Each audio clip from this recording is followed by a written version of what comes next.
Warning. The following presentation is intended for mature audiences. This contains graphic descriptions of true crime, party life, and adult dialogue. Viewer discretion is advised. Would you welcome, please, Drew Barrymore.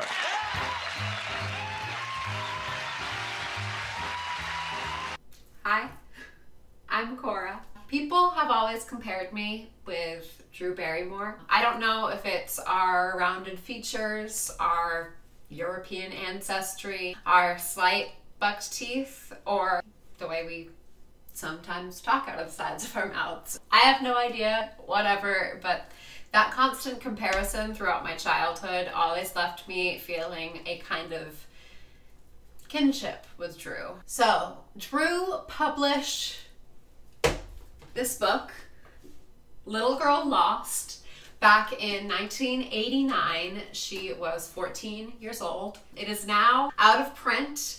I think she may be trying to move away from this image of this lost little girl. I'm not the little girl from EC anymore. I have grown up. Things have changed a lot for Drew since the publication of this book. She grew up. She got married and divorced a few times. She had 2 beautiful daughters. She appeared in Scream, the Charlie's Angels franchise, Riding in Cars with Boys, Never Been Kissed, all of her Adam Sandler movies. She started her own film company. She owns her own makeup and lifestyle brand. She has her own talk show. Drew is not lost. She is thriving down her winding path. However, I do think her story is incredibly poignant and worth sharing. I would feel weird sharing it if it hadn't been published and in the public circuit for decades. I do wonder if it has maybe been altered through PR rose-colored glasses, as it was part of her image rehabilitation. But since I have nothing to go off of but the book itself, I'm going to retell it as written. Drew didn't call me up and tell me what had happened. I am taking the print as gospel. So let's get into the pages of the book. First, we need to address the weight of the world that Drew was born into. She felt she had high expectations being an heir to the Barrymore legacy. What's in a name? Well, in Barrymore, there's a lot. It's a dynasty, big drinkers and brilliant actors. Names like Lionel and Ethel Barrymore, and her grandfather, the great John Barrymore. She was 5th generation to an actor whose name figured prominently in entertainment circles, going as far back as England's George III. In the mid-1800s, actress Louisa Lane, who delivered her first lines on stage at 5, married Irish comic actor John Drew, who fell dead at 34 after a period of excess barroom exploits. Had he lived to be 45, he would have been a great actor, wrote his widow. Their daughter, Georgie, made her stage debut at 15 and married a flashy young British actor by the name of Maurice Barrymore. On New Year's Eve, 1876, they set up in New York, and they established themselves as the most prominent family of the American stage. Despite Maurice's reputation as a womanizer and a drinker, after wobbling home one morning, he found his wife headed out the door. "Where are you going, my dear?" he asked. "I am going to Mass," she said, "and you can go to hell." That's pretty good. So their first child was Lionel Barrymore, who starred as Mr. Potter in It's a Wonderful Life. And their third child was John Barrymore, who is Drew's grandfather. John was one of the finest Shakespearean actors of the 20s and 30s. Behind the scenes, he was a chronic drinker by the age of 14. He had been molested by his stepmother after his mother's early death.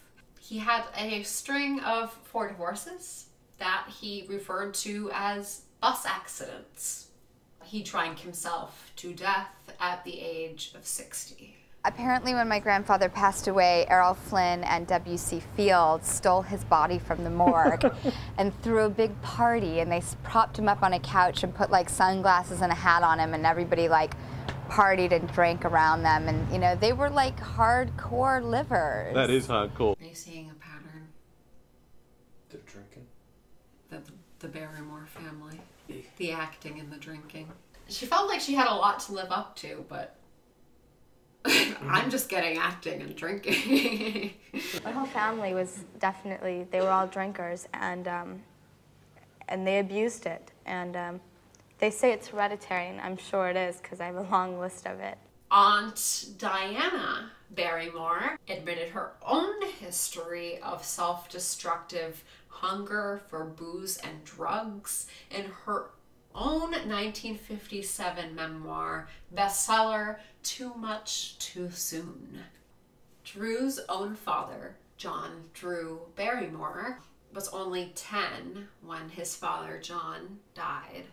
Junior himself had his own lengthy history of drunk driving, hit-and-run driving, and unrestrained alcoholism that cost him his good standing with the Actors' Equity. As the book put it, he seemed to rank up as many arrests as he did B-movie credits. Burn.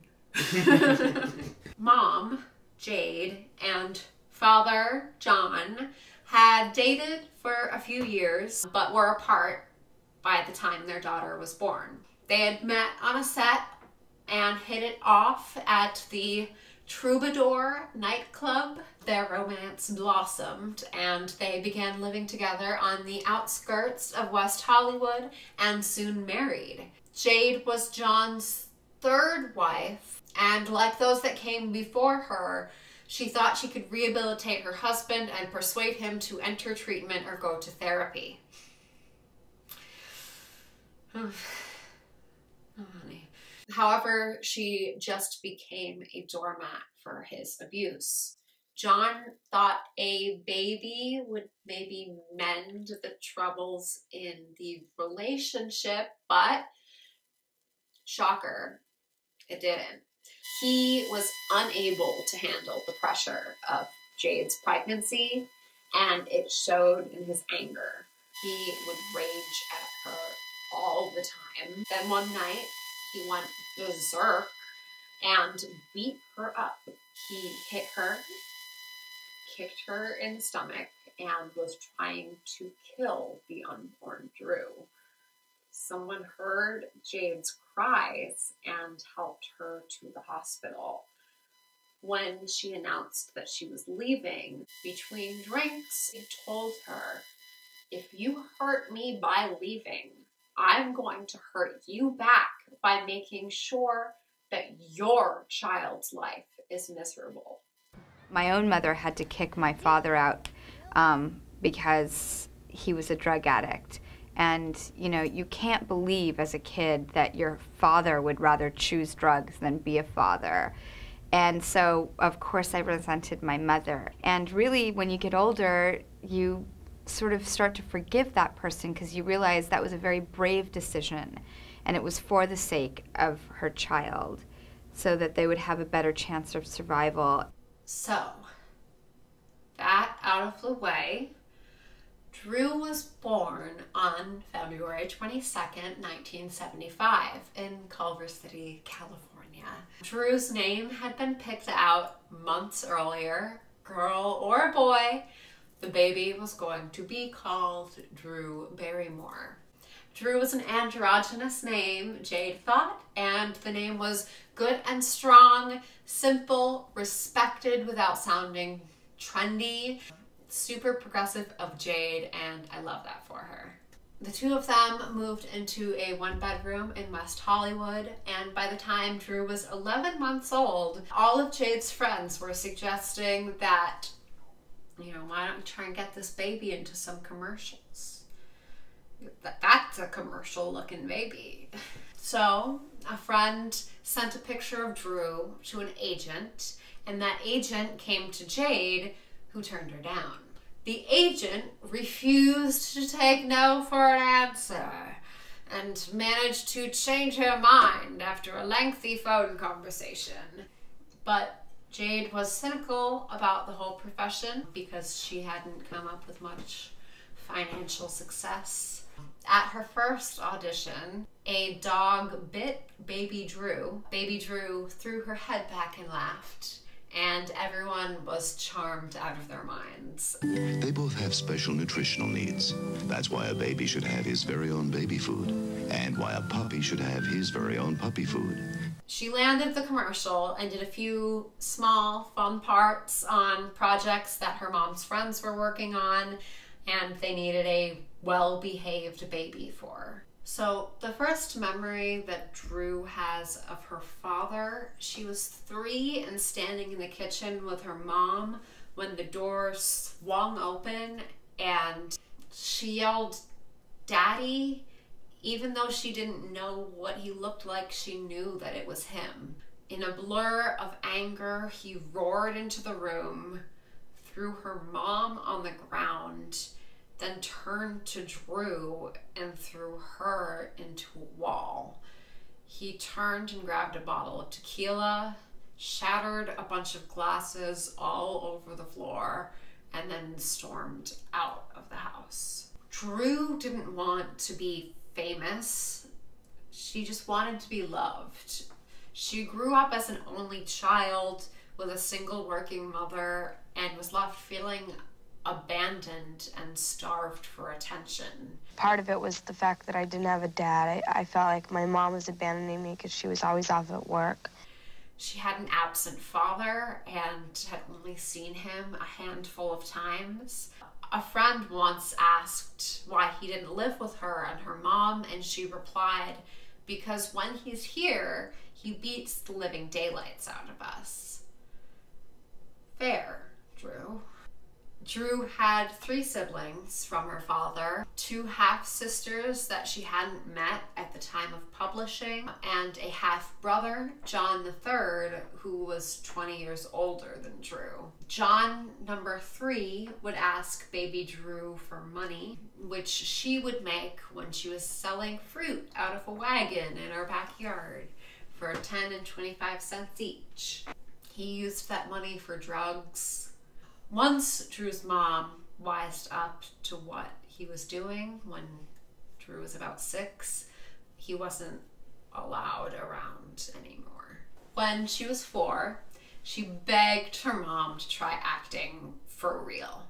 I was about 4, and I was staring at the TV, and I said something about "this is my life," and she explained to me that maybe, you know, it was too difficult for me, and I said, "No, this is what I want to do." So knowing that I wanted it so much, because she didn't want it for me, she just wanted me to be happy. Her mom thought that anybody who expresses themselves in that articulate and determined manner is obviously quite serious. It was like an older person speaking through her, and I just paid total attention. I said, "Fine, Drew, if that is really what you want, we'll start something up and see how it goes." Why she took the 4-year-old so seriously, I don't know, but sure, Jade let the toddler call the shots. Charming little Drew snagged the first 4 commercials that she auditioned for, and the first film that she auditioned for too. I'd gone on 8,000 interviews for films, and here Drew waltzes in and gets one on her first try, her mom said. Drew also noticed, even at that age, that her mom didn't have much of a life. She was with her or she was working. Drew would beg her mom to see her dad. She was headstrong and her mom accepted. So one day she went to his apartment, gussied up with pigtails and a flower that she picked outside for him. He answered the door with a cigarette hanging out his mouth and lived in a dump with a bed, a cardboard box, and a candle. He spent all of his money on drugs and alcohol. The next few hours, John rambled about the Barrymore family, Buddha, and meditation, while Drew tried to make the place nicer. She made curtains out of paper towels and found a cup to hold the flowers that she had picked outside. While absolutely heartbreaking, I can totally picture a baby Drew just trying to make the best out of a terrible situation like that. Once, John pestered Jade for a chance to babysit Drew, and Jade didn't really trust him alone with her, so she had a friend stay too. But at one point, that babysitter went into another room to make phone calls and left John and Drew alone. We turned on the TV and started talking, and like always, he got kind of weird. He turned off the lights and lit a bunch of candles. At the same time, he was hanging around with this guy who worked on the series Kung Fu, and he started to show me how to do some kicks. He'd whip around and bam, snap a kick at me. Most of the time he'd just miss, but sometimes he'd hit me. In the arm, the stomach, the head. He didn't seem to care that it hurt, but I wouldn't cry. The more he continued, the more pissed off I got. "Why do you have to cause everyone so much pain?" I screamed. "You're always hurting everyone." He stopped and came towards me. There was a crazed look in his eyes. "What do you know about pain?" he challenged. Then he took my hand and stuck it into the candle flame. It burned and I started to cry. My cries only seemed to make my dad angrier. He let go of my hand and thrust his own into the flame. "Don't ever be afraid of fire," he scolded her. "It's all in your mind, Drew." I cried, holding my burned hand, and he left the room, probably to go get a drink. At 6, Drew auditioned for the Spielberg-produced movie Poltergeist. Steven thought that Drew had really great potential, but he already had a perfect little girl for that project, so he asked Jade to bring her back for another film that he was directing himself. E.T., obviously she got it. She was paid $75,000 for that role. First they interviewed me for Poltergeist, and then they said... That's another film by the same director? Yes, yeah. Steven Spielberg. Mm-hmm. And so he said she's nothing like the girl in the script. So Kathy Kennedy said, well, maybe we could interview her for E.T. And so they interviewed me for E.T. and they said that she's exactly the person who I wanted for this part, and my character was exactly the same thing as in the script. So that made it easier for you, did it? Yes. So Heather O'Rourke, a good friend of mine, got Poltergeist and I got E.T. Jade quit working all 2 or 3 jobs to give Drew all of the support that she needed on set. After filming wrapped, she left the decision up to Drew whether Jade goes back to work and they go back to their normal lives, or if Drew wants to keep acting, she would support her. Drew wanted to keep acting. So Jade became her manager, again leaving all of the decisions up to the child. All things considered, Jade did really well by Drew as her manager. She got her in front of the right people, clearly, and she set up a trust fund for Drew in a time where it was still totally legal to steal your child's earnings. Before E.T. hit theaters, Drew was in a school play. Shockingly, the star of the upcoming Spielberg blockbuster nabbed the lead part in the school play, and she got to kiss her crush, Alex. This was her first kiss in front of the entire class. Around the premiere of E.T., Drew started to get recognized. People would ask for autographs, stare They would know her name and want to talk to her, want to touch her, want to hear about what E.T. was really like. It understandably frightened her when strangers approached her like that. Later that night, I lay in my bed and tried to make sense out of everything that had happened. It was dark and I was alone, probably more alone than ever. My mother was asleep in the adjoining room.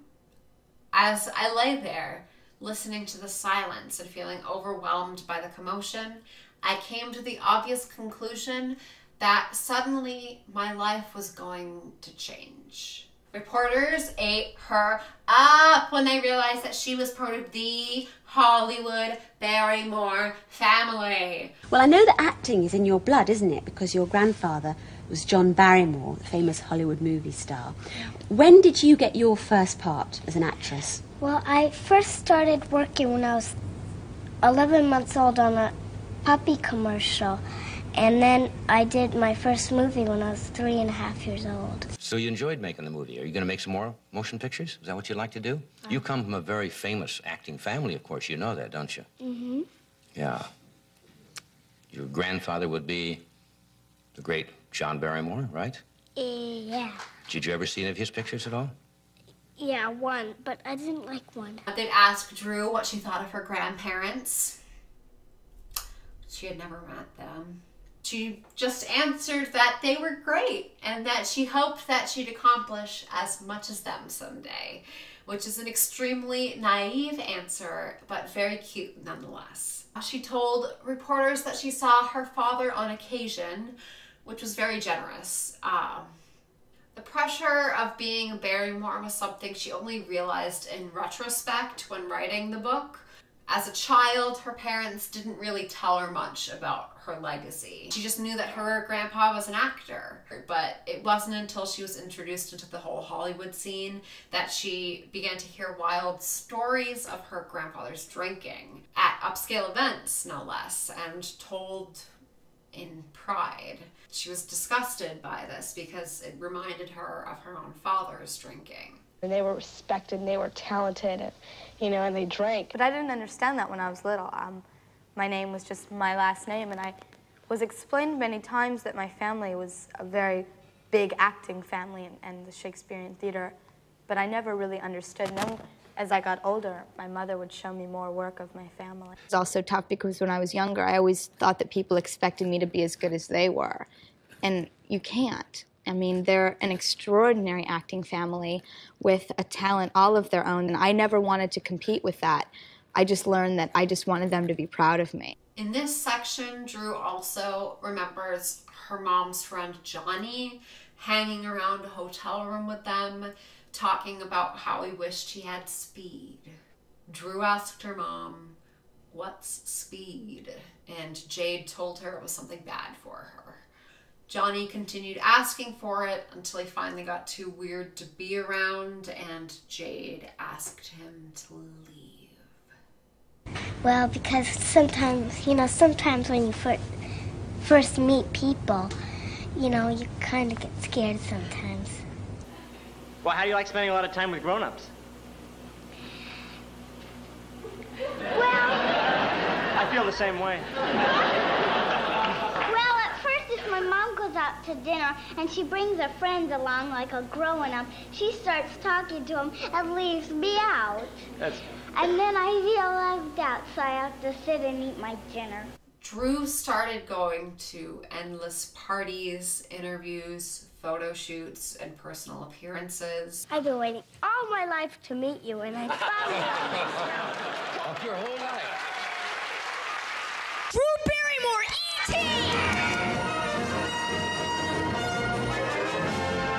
Thank you for this award.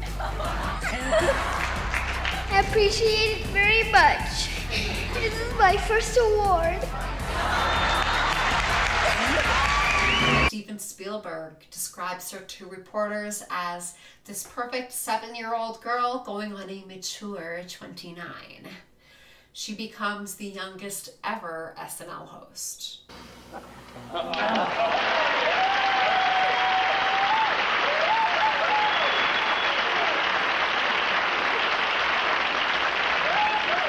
come on, can I get you a glass of milk, honey? Milk? I'm a Barrymore. Get me a drink and make it a double.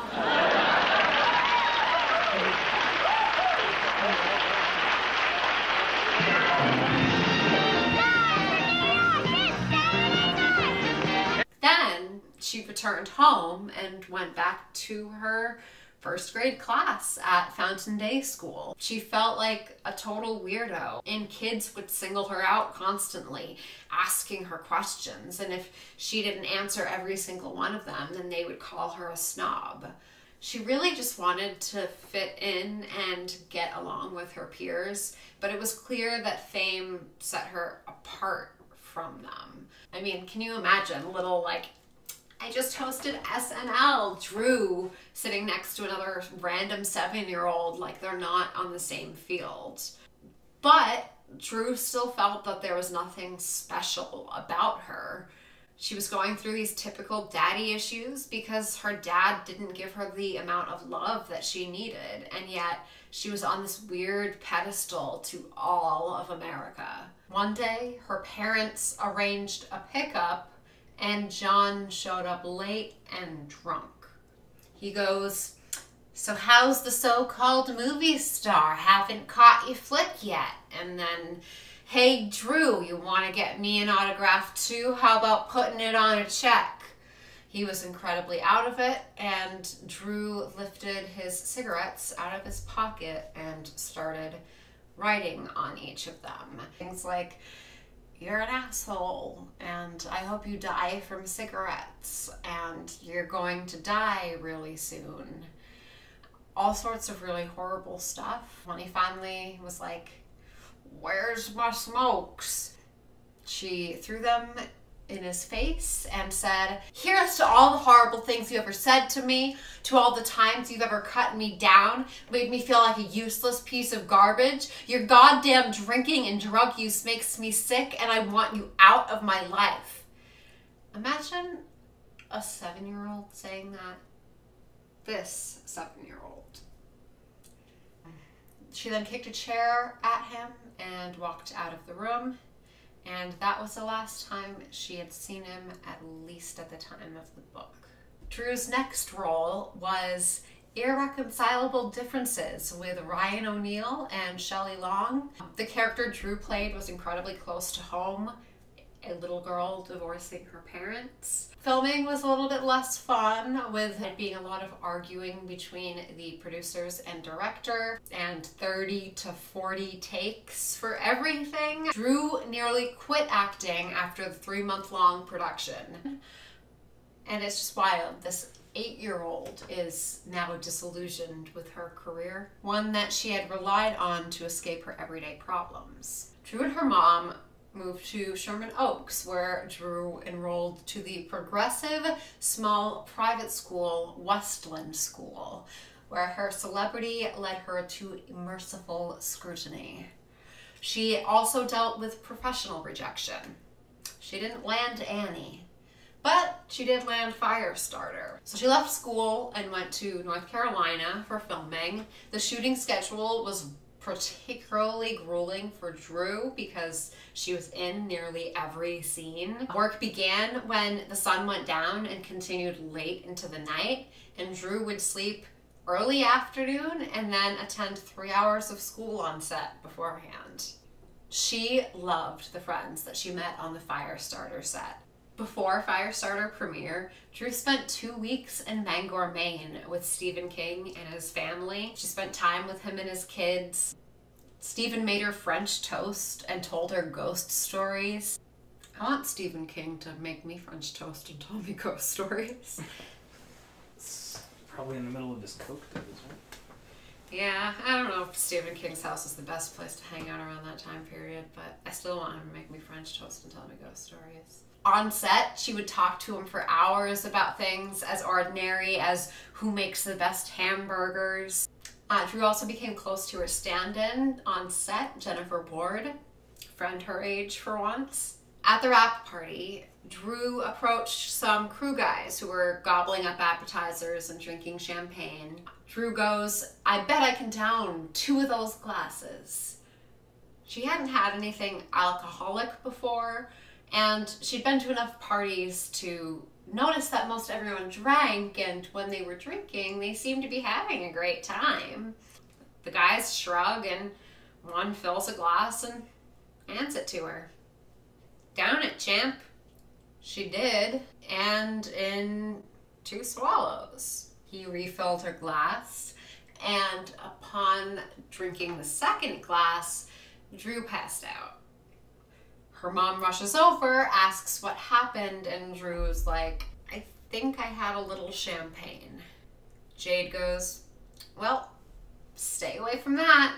When I was 8, I had had 2 glasses of champagne, and boom, I was like tipsy and, you know, bubbly and the life of the party. And I felt so good. All my problem had seemed, you know, to disappear for that hour that I was out of it. Well, I had grown up very fast, and it's not very normal to see a 9-year-old at a big Hollywood party drinking. And it looks a little weird, and people were laughing and just saying, you know, "I dare you to do this," and I did, and I got really drunk. And it was such a scary, frightening feeling, yet it was such an escape from everything else in the world that I had a very liking to it. But upon getting home, Drew really got in with the LA nightlife. Party invitations, publicity events, openings, those all were plentiful. It was very easy for me to do a lot of what I wanted, you know? And, like, I really was a party girl, you know? Let's go out tonight, let's sneak out, you know, let's go to the clubs, you know? And it was real easy for me because even though I was younger, it was either good publicity for them or, you know, or another reason, I don't know. But it was just very easy for me to get in. And I thought that was so cool then. She felt she belonged at the party scene in a way she didn't feel at school. People really treated her like a peer. She also heard about sex for the first time. One instance that she gives as a for example is one time she's at a party and she overheard some adults mention that the other party goers were upstairs having sex. Like, Drew is at house parties where adults are having sex upstairs like she's 8. One time, a magazine ran a picture of her dancing with a headline that said, "Drew dancing at 2 a.m. Shouldn't she be in bed?" In this book, Drew's mother says, "Like most parents of kids with drug and alcohol problems, I had no idea what was going on. People want to know where I was when all of this was going on." Well, we know exactly where she was. She tried to be everything and more to her daughter. Mother, father, best friend, confidant, party partner. Parties, friends, bars, clubs. What were you doing at bars at 9? A lot of the time it was for parties that I was invited to. A lot of the time I would walk up and they would be like, "Oh, it's little Drew Barrymore. Come right in, good publicity, you know." And where were you when she was going to parties and bars at 9? I was never with her at bars at 9, but I would go with her to parties. There were a lot of industry functions and then private social/business functions. And when we got there, we would stay together for time. Then she would go her way and I would go my way. And not knowing about the problem, I was not as scrutinizing as I should have been. Drew started having a really tough time in school. She found it boring and worked at like about a C level, which was under what she was probably capable of. She found herself in a rut where she didn't really want to try to do better, which was not how she felt on set. On set, she was really thriving and wanted to try. That summer, Drew returned to North Carolina to film with the same team behind Firestarter for Cat's Eye, a forgotten Stephen King film that was written just for Drew. She had a great time bonding with her body double Jenny. Pajama parties, trying on clothes, listening to 45s, all that jazz. Drew found herself dissatisfied coming back home to her mom in LA.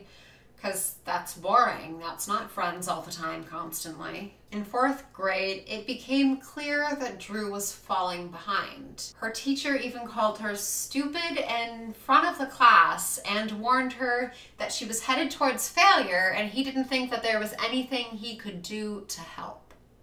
Some boys also delighted in bullying her, calling her fat ass, pig, fatso, cosmic cow, and told her that her nose looked like Porky Pig's.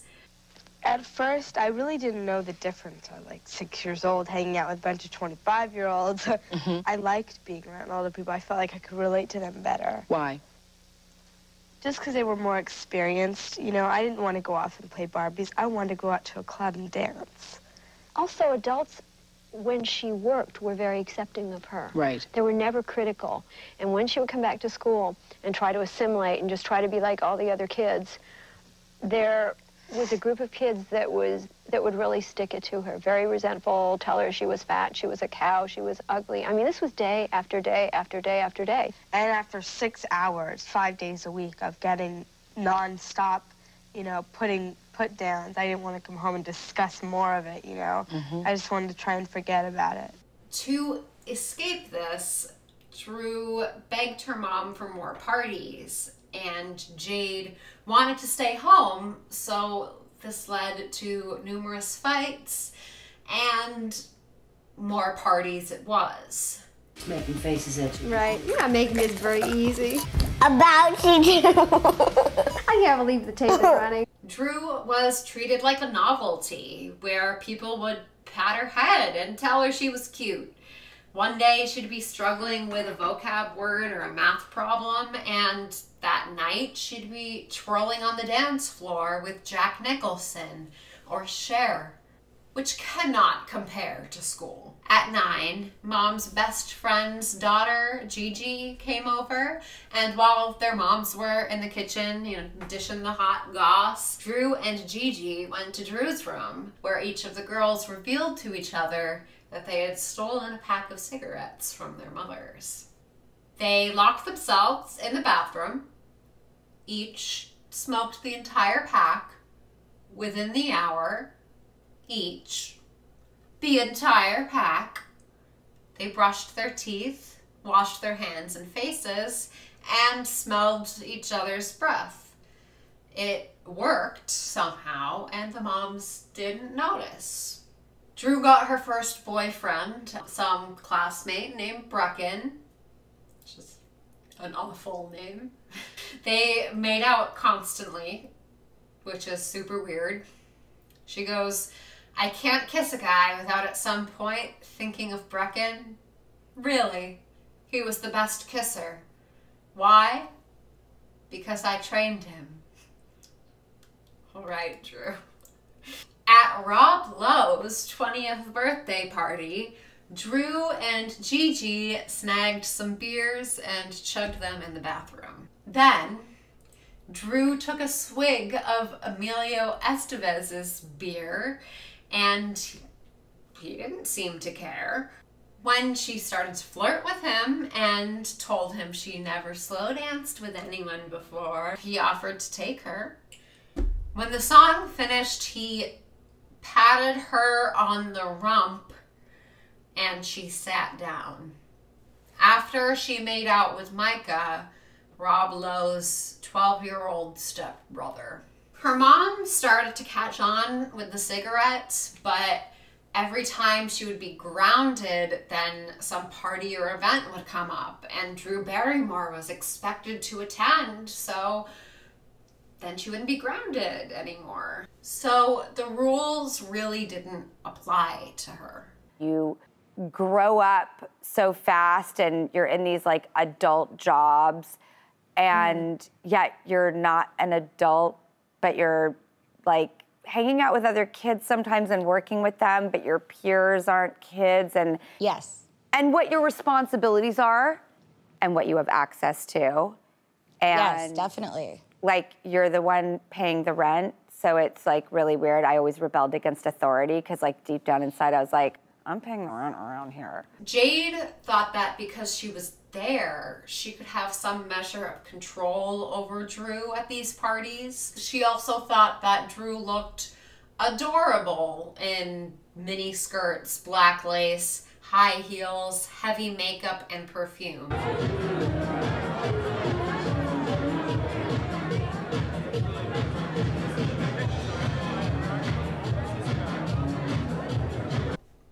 Parenting Jade. At the parties, scantily clad Drew would sneak half-drunk beverages left unattended. Jade met this model Alex Kelly through friends. He became a good friend, and Drew thought he was mondo cool. Drew convinced him to buy her beer, so she now has a source to get her own alcohol from. Mondo cool indeedio. After a while, Drew started thinking, this is getting boring now. Let's try something even better. If I can drink, I can smoke pot. There's nothing to it. She also had these friends, Chelsea and Amy, who were at her side at the club all the time. One time, Amy's mom picked them up from the club and cranked the radio, and a few moments later, they start smelling pot. Amy's mom was holding a tiny little gold pipe. Anybody interested? Amy's mom, Chelsea, and Drew passed around the pipe. Amy's mom had a look on her face that seemed to say, "Isn't it cute? The little girl from E.T. getting stoned." There's just so much to unpack here. Doing drugs in front of kids, driving, offering it to the kids. I mean, who the hell is this Amy's mom? I do not blame Drew, a literal child, for taking it. Anyway, with air freshener and chewing gum, Jade doesn't notice. Amy's mom smoked Drew up constantly. She was hooked on the way it allowed her to forget her problems. She was a stoner before junior high. She also got drunk with Rod Stewart's bandmates after a concert one time. Weird, guys. Then she booked Babes in Toyland and filmed in Munich, West Germany for 4 months. She had a boyfriend named Michael on set, a 15-year-old guy who was also working on the picture. I remind you, she is 9. She first contemplated suicide around this time as well, but remembers thinking, if I'm not going to die and get rid of the bad feelings, then I will drink them away. What a plan. By the 6th grade, Drew was attending a school called Cal Prep. And in a school where there were 11th and 12th graders, unlike just kids her own age, Drew quickly fell into step. They had the same faux maturity that Drew was dealing out at the clubs. They would ditch school, smoke a cigarette, or eat lunch out. On weekends, they'd cruise around until midnight, go get high and see the Rocky Horror Picture Show, or see whose parents were gone so they could raid a liquor cabinet. Even when she was younger, she was very experienced. She had been to clubs, could teach them how to blow smoke rings, and knew how to drink. Tensions at home began to rise as Drew held so much back from her mom. It really began to alienate Drew from her mother. Drew's early usage was, do it to get wasted, and carefully concealed from her mom, other parents around her, and even the maid. If they stole a bottle of liquor, they had to finish the whole thing. They couldn't just drink a little and dump the excess. No. This led to a lot of nights where Drew was throwing up. In hindsight, this is considered an early warning sign that Drew would become a bad addict. Well, the first time I had drinking anything was when I was 8.5. Later on, I just have little sips here and there, and then I, you know, like if you can't control it, it progressively gets worse, you know.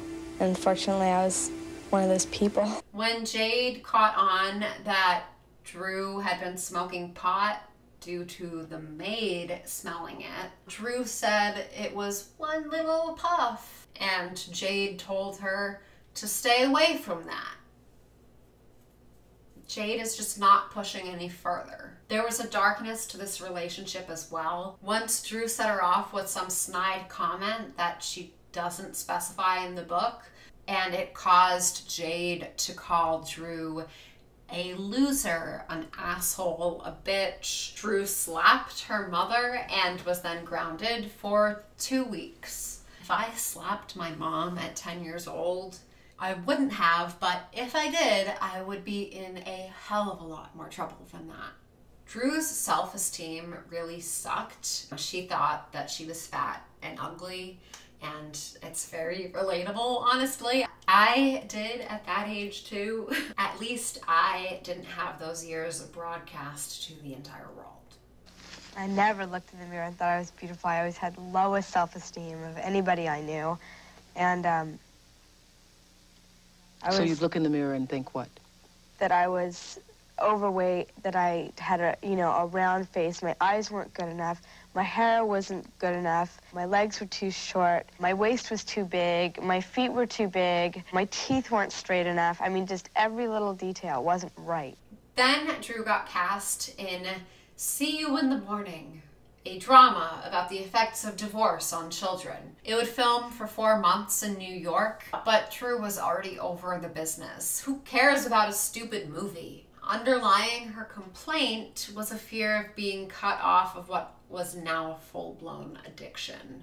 Drew tried to fight to get out of it, but obviously she was in the movie, so too bad, Drew. Jade purchased a condo on 68th and Broadway, and Drew quickly changed her tune. She made friends with this 17-year-old model named Stacy and was soon spending weekends with her and hitting up all the clubs. Stacy looked old enough, I guess, and Drew was waved on by the advantage of being a celebrity. Once, after 7 Long Island iced teas, Drew got herself kicked out of a club and made it home in a cab. She had told her mom she would be home at 1, but it was nearly 7 a.m. God bless New York City and their all-night bars. When she came home, Jade was furious, and 12-year-old Drew was grounded for 2 weeks. Again. Jade tried to set limits. If she was staying over Stacy's, Jade would ask her to call, and if she didn't hear from her, she would call and see if she was there. Those are hardly limits. Take the girl out of New York City. Take her away from the nightlife. Curfew's at like 9 or something. She's 12. And to correct me if this is wrong, Madonna came to your birthday party when you were like 12, right? Yeah, and Stephen Piercy from Rat. So, oh, really? Yeah, From Rat. yeah. Wow. And I think Billy Idol was there, but it was also like in a club where other people were hanging. It was Limelight. Yeah, like Grace Jones was there. I went to Studio 54. It was so cool. But if it were not for Jade, Drew claims she would have been out every night instead of only on weekends. One night, the tension between Jade and Drew was just too much for their small apartment. Their horrible fights got increasingly more violent. Drew went on rampages, breaking vases, throwing magazines, and smashing an iced tea pitcher on the floor. Jade cried in the bathroom, and Drew took her credit card and a wad of cash and told her she was leaving. And Jade let her walk. Drew started sleeping at Stacy's and seeing/making out with this guy named Bobby, an Upper West Side New York prep school type. Drew pretty much only came home to get new clothes and drop off laundry. Jade, on the other hand, had no social life, no romantic life, and never left the apartment. In another argument, Drew stopped by home, told her mom that she needed to get laid, and Jade threw a $100 bill at her and told her to get out. After that, her mindset was, well, if smoking pot is cute, it'll also be cute to get into the heavier stuff, like cocaine. Her usage was gradual, and cocaine would turn out to be her drug of choice, but she left out the first time she tried coke in the book, but she's doing it by this point. She, Stacy, and Bobby were constantly drunk, stoned, or high. Eventually, it took its toll, and Drew ended up getting into a physical, kicking, hitting, slapping altercation with Bobby over some friend boy who maybe liked her talking to her at a party. So the movie wraps, and Drew says goodbye to Stacy and Bobby, and she goes back to LA. She finds out that her friend Chelsea is now sober. But then it says that Drew tried cocaine for the first time at her high school's prom. Page 140, but she was definitely doing it on page 135, blurring those lines a little bit even for the reader. But the point is that she loved it. It was great for, in her words, dieting, partying, and picking up her mood. This takes us to June 28th, 1988.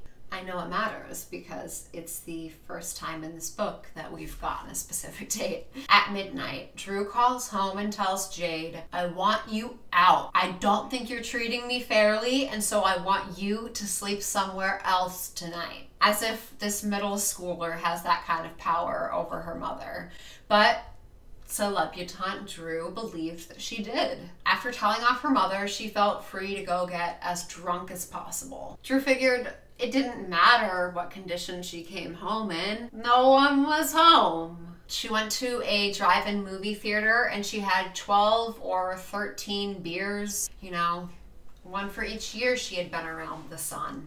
But when she gets home, her mom's car is still in the driveway. Drew came in and she threw a fit, but Jade straight up gray rocked her. Straight face, no response. And she gets on the phone and says, she's very bad. You need to come over right now and pick her up. And Chelsea and her mom come over. They drive Drew to the hospital. The same one that Chelsea just got out of. This had been in the works since Drew was returning back to LA, since Jade was familiar with the struggles of addiction from her relationship with Drew's father. Drew is admitted to the ASAP or ASAP treatment center. And I'm sure this decision wasn't easy for Jade, but I'm glad that she finally made it. If she had just sat you down and said, Drew, why are you so angry? What's wrong? You know, I think she created a monster and she didn't know what to do with the monster. And this was her last gasp. And I really was out of control. And I forgive her for making this choice. She probably felt like she had nowhere to turn. And I'm sure she lived with a lot of guilt for years about creating the monster. At first, Drew told herself that no one there was going to relate to her and no one could understand her problems. Filming commitments for a movie called Far From Home only allowed for a brief stay, so an effort was made to pack in as much treatment as possible. In the family sessions, Drew realized that she wished her mother could just be her mother instead of also her manager. She felt that her mother was unsupportive and overly critical. And Jade felt that she only heard the bad things that she had to say and never the good. But enough trying to heal. 12 days are up. We've got to go back to filming. We've got to go on location.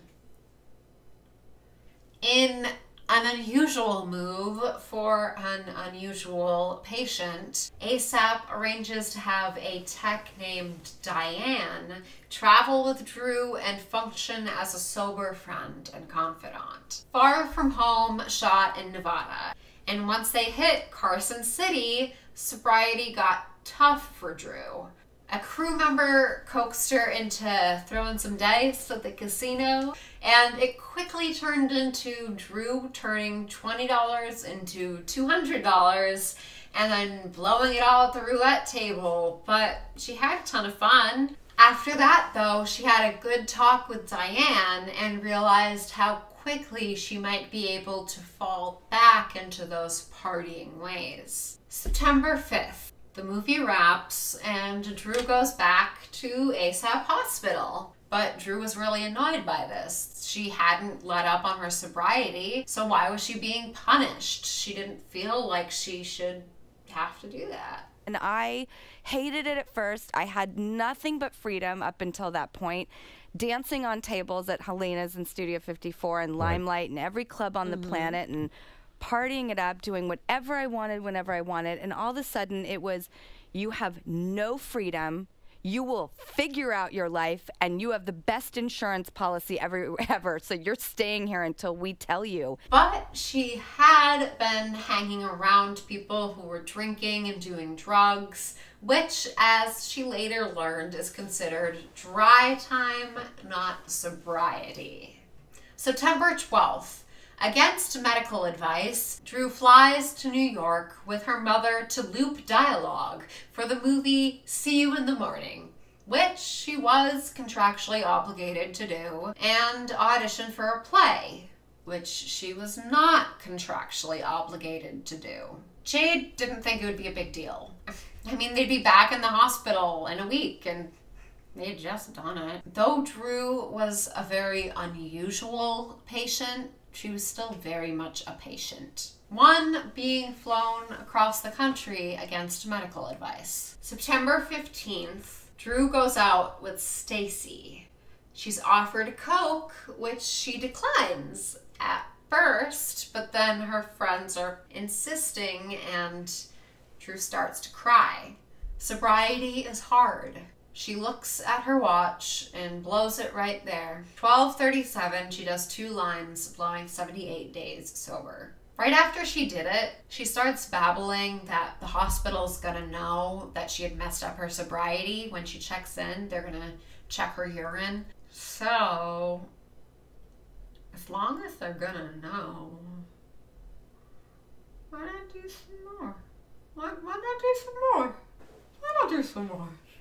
Stacy tried to support her friend's sobriety, but bitch caved quick, and now they're all partying together. Drew comes home at 7:30 and tells Jade that she'd been at Stacy's all night, and the 3 of them talk for like 2 hours.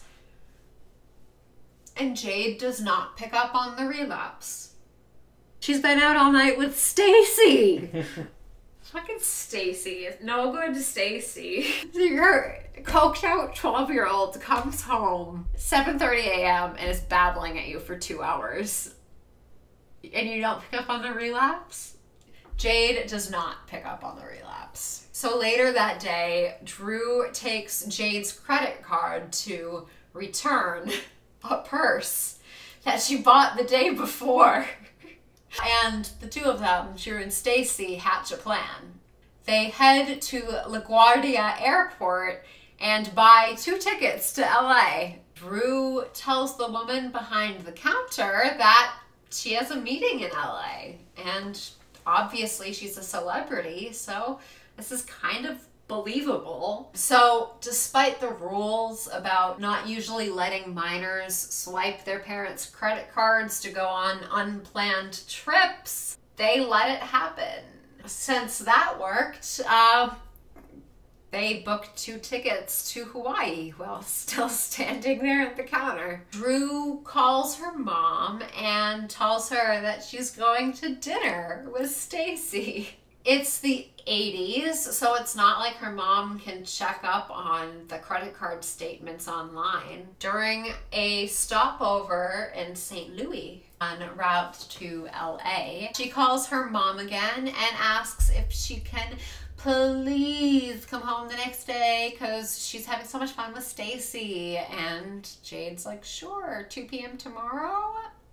They get back to LA and head to Drew's place. Drew calls her mom and tells her she'll totally be home soon, but Jade stops buying it. She tells Drew that she's calling the cops. She then calls Stacy's sister and learns that her 13-year-old daughter is on the other side of the country. I would be impressed, but also very, very mad.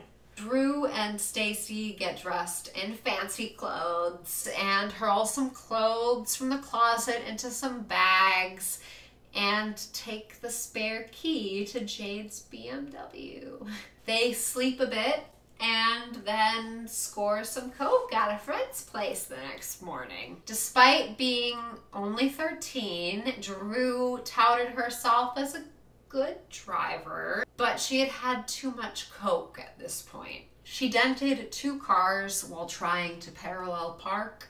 She did, however, leave her information for both of the drivers, which is just so Drew. Just, you know, being a sweetheart in the middle of her rock bottom.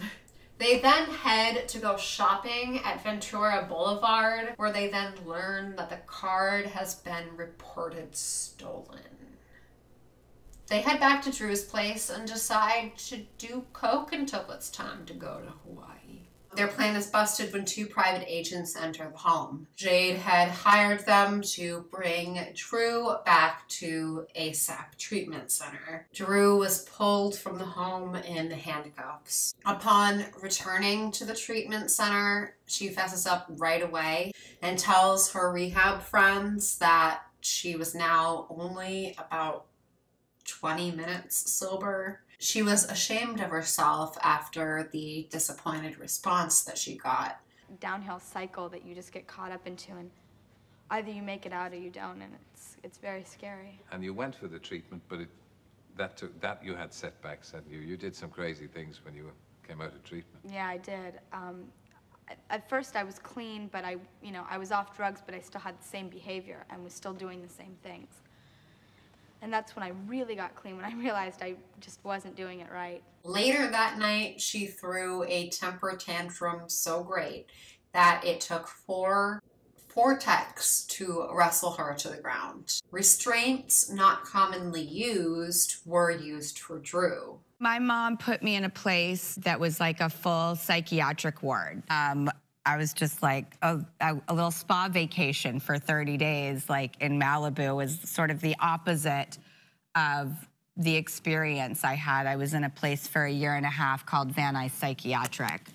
And you couldn't mess around in there. And if you did, you would get thrown either in the padded room or get put in stretcher restraints and tied up. I just sort of would channel my inner riot girl. And some days it was really funny. I would rile up all the girls and I'd be like, listen, fuck this place. These people don't care about you. Let's fucking show them, all right, everybody. I would totally rile the entire joint up. Jade didn't even begin attending regular family sessions for 2 weeks. And even when she started, she didn't visit or call. But that was on purpose. The staff wanted to spend a concentrated amount of time with Drew by herself. Drew got started on Alcoholics Anonymous, Cocaine Anonymous, stress management, anger reduction, biofeedback, physical conditioning, and multifamily group therapy, which they suggest is something that they invented at ASAP. Did they? I have no idea. So then this blonde-haired, blue-eyed kid with a lengthy criminal record comes into the rehab. His name is Rick. Drew has hearts in her eyes. The little progress that she had made disappeared as her issues with guys come back. She saw guys as the answer to all of her problems with low self-esteem. So the hospital put her on a male communication freeze, meaning that she couldn't talk to any of the guys in the hospital, which of course doesn't stop her. She gets in trouble for kissing Rick in a closet and then, ticked off, tries to escape out a window. Drew is then put into an intensive treatment program, which is basically just grounding her to her hospital room for 3 days. In her first 1.5 months at the hospital, she's put into this program 15 times, which is a record at ASAP. She would be caught for things like smoking in her room or making out with Rick. When asked if Rick is just another number on her long list from a strangely invasive hospital staff, she says she's completely in love with him, but about a week of solitary later, she sees another girl's bracelet around Rick's wrist, and he won't even look at her any longer. I guess he was too good for the Hollywood starlet or something. I don't know. Jade calls Drew at the rehab and lets her know that her maternal grandfather, the non-Barrymore, has just passed away. Drew bursts into tears. She had been so involved in her own dark, selfish world that she didn't feel like herself the last time they had talked. And he was one of the people that she loved in the world the most. She wrote letters to him in her grief and was very vulnerable. She actually let herself feel everything for the first time, and she starts writing more in rehab. They put some of these passages that she wrote in rehab in the book, and I honestly felt super weird reading them. Like, it was just kind of personal, you know? But all the feelings addressed were just super normal feelings. Mommy issues, daddy issues, body positivity and self-love issues. She was not some unfixable, broken girl. She was just very normal. One day at the group, Drew opens up about her father's abuse, and she writes a nice letter to her mom. It seemed that once the rewards of acting up had vanished, she found a new reward center. Actually seeking recovery. ASAP arranges for Drew to call her father, and he picks up. She tells him that she loves him, and he tells her that he loves her too. But then he tells her to call him back in 10 minutes, and when she does, it's clear that he took that time to get high. She asks him to check in with her agent once a month, just so she can know that he is okay, and she gets off the phone with him. It becomes clear that she needs to let him go. The day before her Christmas discharge from ASAP, Drew and her mother learned that the National Enquirer was going to blow the lid off this little treatment secret. This came after Jade Barrymore was seen blabbing at the dentist's office to some random nosy guy. Drew was 13, and the concern of those around her was how this would impact her recovery as she's re-entering the real world. Drew described a huge, horrible, angry outrage that evidenced the dark and temperamental side that she had inherited from her Barrymore ancestors. After which she found herself huddled in bed, crying and trembling uncontrollably, picturing headlines like Drew Barrymore, cocaine addict at 12 years old, or Barrymore burns out in teens. She was determined to come out on top. While she prepared for discharge, she also spent 7 hours over 2 days presenting a highly emotional account of her plight to People magazine. She left the hospital on the 21st of December, which was 3 months and 1 week after she had been taken in after her whole cocaine-powered 48-hour romp. 96 days sober. The story doesn't end there. Drew writes herself, "I had fervently hoped for a nice, upbeat ending with no loose ends, like in the movies, an ending that would leave me feeling quite the heroine. I believed it was what I deserved. Instead, I found myself adding 2 chapters of a different tone from the rest of the book, while in the final weeks of another stay in rehab. In place of the happy fantasy I had intended as the ending, what I wrote is a truthful one and a realistic one to anyone who is or knows a recovering addict alcoholic. There is no happy ending because there is no end for the struggle for a clean and sober life. The happiness comes from knowing you're alive and have a fighting chance to enjoy it." No matter how many times people would tell me, or my friends, no matter what, I did not want to believe it until I had hit my bottom, which I did. Right. But I think that the best advice I can give anyone is to just listen to other people, because I didn't, and those people, a lot of those people were right.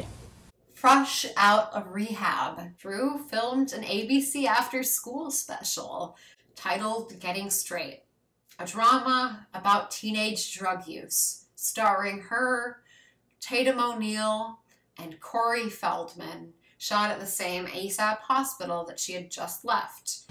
I'm 15, I'm an addict, alcoholic, bulimic. I was brought to the hospital a week ago because I was hemorrhaging. Then I transferred here. No one asked my permission. Cameras followed everywhere, and she started writing this book. And the whole thing was such a cleansing process, you know, scary, but it was like, you know, it was like writing the autobiography and coming out and all of that stuff and everything that I went through in my whole life. Now that I look back on it, it really is, it was like a cleansing process, you know, and I hope to help people along the way in any scenario. Valentine's Day, 1989. The Star publishes that Drew fell off the wagon and was seen at a club, but the memoir asserts that this is not true. She was getting A's and B's and dating some 21-year-old guy named Peter. However, on what should have been her 6th month of sobriety, Drew went out with her party girlfriend Andy and they smoked weed. 2 months later, she did it again. Smoked weed with Andy and continued claiming that she was still sober. Things at home also weren't so great with Jade. Jade got along really great with new boy toy Peter, and Drew really hated that. The book jumps around addressing it directly, but it's implied that Peter and Jade may have had something more. They even went on a trip to New York together. Drew and her mom still fought constantly, and their home life was the ultimate codependent nightmare. So Drew made the choice to move out. Jade said that if she could get a job, she could. She did. So she did. Drew got a job as a door person at 3 different clubs. Great job for a newly sober teen, and made $60 a night. She and her friend Edie got a $600 a month apartment in West Hollywood. She then started seeing an unnamed upstart actor in his late teens who is totally just Corey Feldman. They even have pictures together in the book, so I'm not really sure why they try to no-name him there, but Corey lost interest and Drew was single again. She started fighting with her roommate. Her dad called her up again asking for money. It seems like all of Drew's problems still exist in sobriety, but she has no idea how to deal with them. July 4th, 1989. Drew tries to end her life by slashing her wrists with a knife in front of her roommate Edie and her boyfriend, and she is rushed to Cedars-Sinai Medical Center where she gets stitches. National Enquirer runs a story on July 25th. While being treated, Drew finally fesses up to having relapsed. She returns to ASAP, but this time she has finally chosen to go on her own. I had just come out of being in an institution for 1.5 years, and it was a very severe lockdown, like no Hollywood rehab 30-day Malibu beachside bullshit. Right. This was, you know, School of Hard Knocks in the most severe way. And you're 13. And I'm 13 to 14, but I swear to God, it's what I needed. I left there like the most humble person you could ever imagine. Right. They saved your life, didn't they? They saved my life. Still in treatment at the end of July, Drew enters the rehab office and asks for help for her mother. They recommend that Jade attend the Meadows Rehab in Arizona to immerse herself in therapy for codependency. Jade went, checked in, and then checked out 6 hours later and went to sleep that night at home. When Drew found out, she was irate. I'm 14 years old. I've spent 7 months of my life in this hospital working damn hard to get better. You've spent 6 hours in a hospital. How dare you do that when you say I'm important to you? She went back.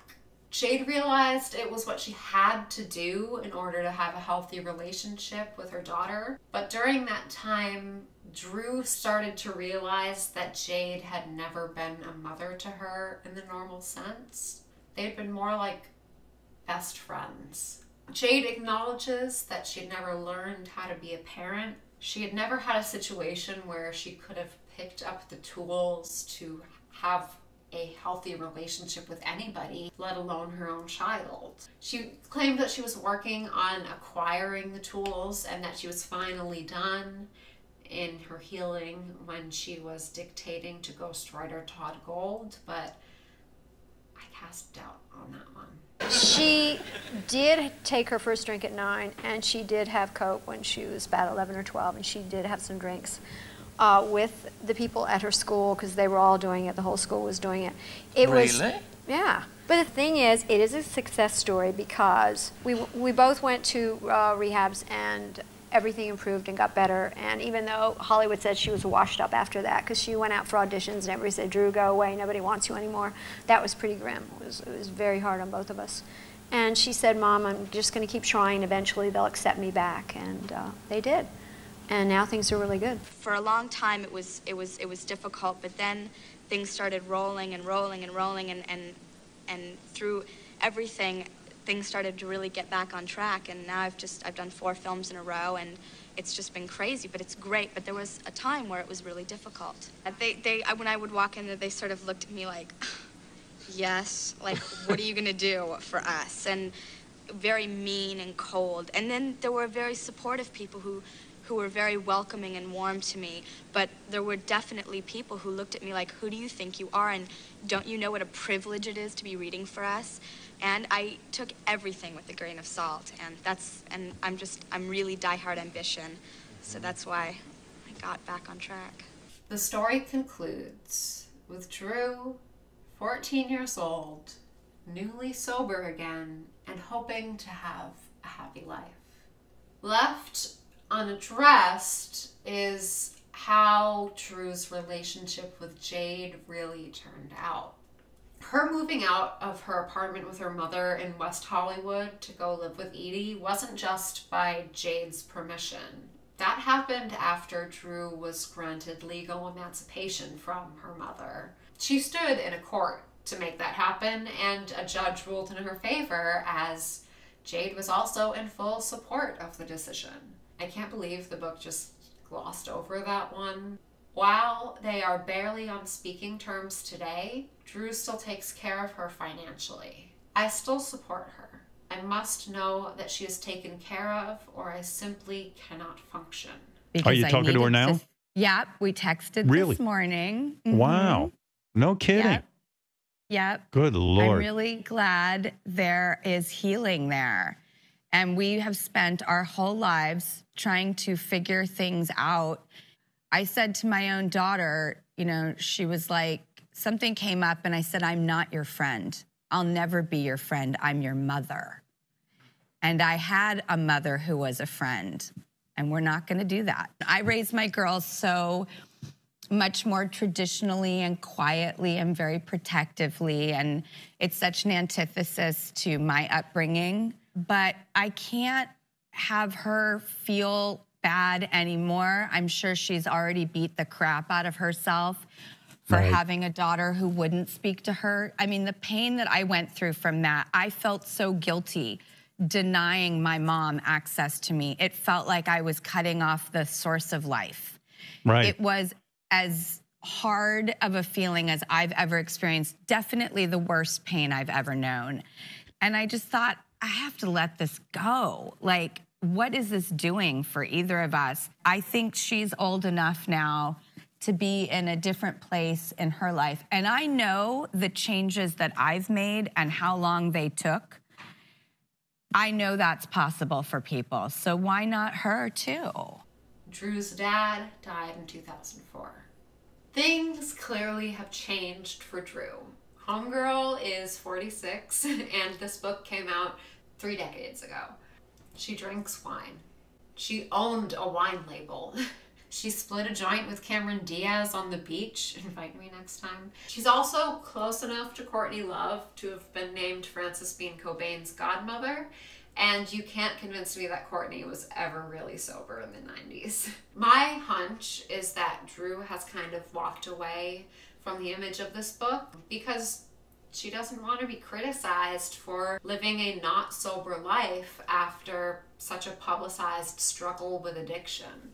But the world has also very much moved past this idea of the addict little girl who couldn't handle herself. If anything, I think that Drew is a great example of someone who can turn around and live a full life post-addiction. I have always really admired her, and I admire her even more after reading further into her story. Proud of you, Drew. Comment, like, subscribe. Peace.